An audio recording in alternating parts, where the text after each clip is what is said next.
We lock our front doors at night and go to sleep believing we are secure. We trust that a thin layer of wood and a few inches of metal will keep the outside world exactly where it belongs. But a lock is entirely dependent on the assumption that nobody actually tests the hinges. It was 2 a.m. inside a third-floor Chicago apartment. Outside, the dead of winter had pushed the temperature well below freezing, clearing the streets and deadening the usual city noise. The silence broke with a heavy, commanding knock at the front door. At that hour, the mind reaches for an innocent explanation. Perhaps a neighbor locked out, or someone who had a bit too much to drink and stumbled onto the wrong floor. Then came the second sequence of knocks, harder this time. The resident crept to the door and leaned in to check the peephole. Instead of a confused neighbor in the hallway, the lens was completely blacked out because someone on the other side had deliberately pressed a thumb over the exterior glass. The visitor realized they were being watched.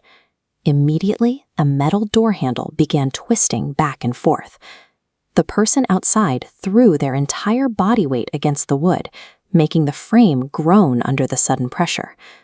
When brute force failed, the tactic shifted. The heavy thudding stopped, replaced by the faint, deliberate metallic scraping of a lockpick sliding into the cylinder.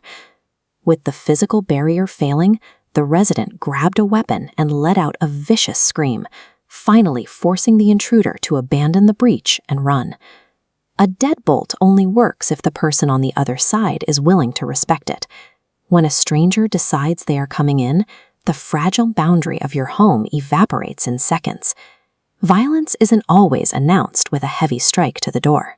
Sometimes the threat arrives under the guise of an emergency. Picture a quiet suburban cul-de-sac late at night, where a house sitter is watching over a large, isolated property. The doorbell camera chimes. On the screen is a young woman. She is visibly shaking, crying into the lens, and begging for someone to open the door because her car broke down. The immediate human instinct is to unlock the door and offer shelter. But the house sitter hesitated.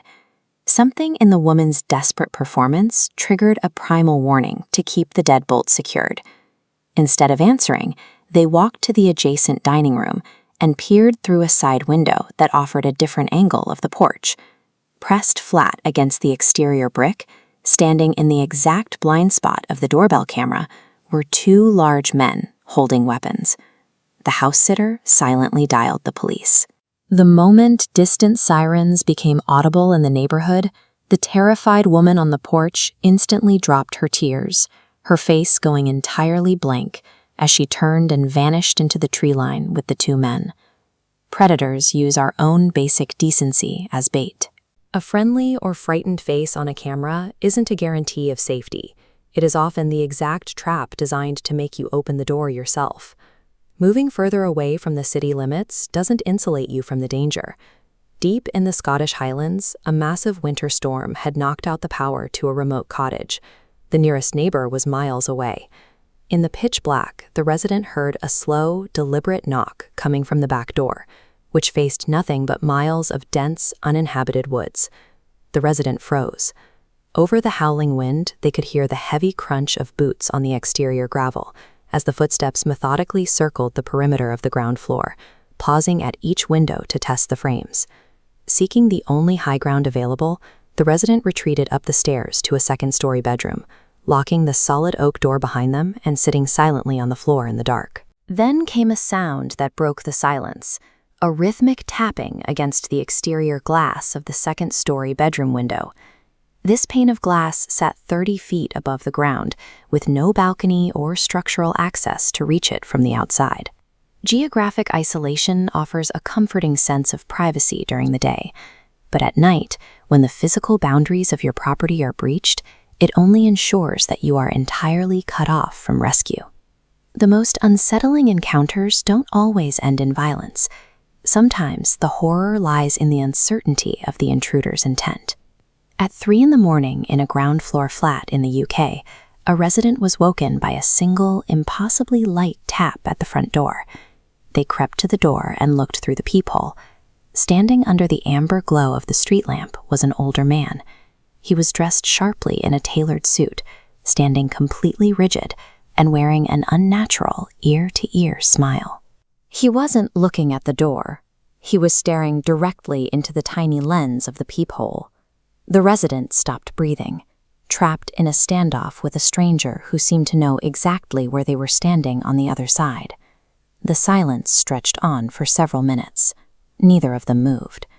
Finally, the smiling man leaned forward, tapped the wood once with his knuckle, and whispered a single sentence through the gap in the frame, confirming he knew they were awake and watching him. He didn't try the handle or look for a hidden key. He simply turned and walked calmly down the street, disappearing into the early morning fog. He never forced his way inside, but he left behind a sharp, lingering paranoia that changed the residents' daily routine. Acknowledging a late-night knock instantly confirms you are inside and vulnerable. A broken window can be replaced and a picked lock changed, but the silent stranger who walks away without revealing what he wanted leaves behind a psychological weight that you can never truly lock out.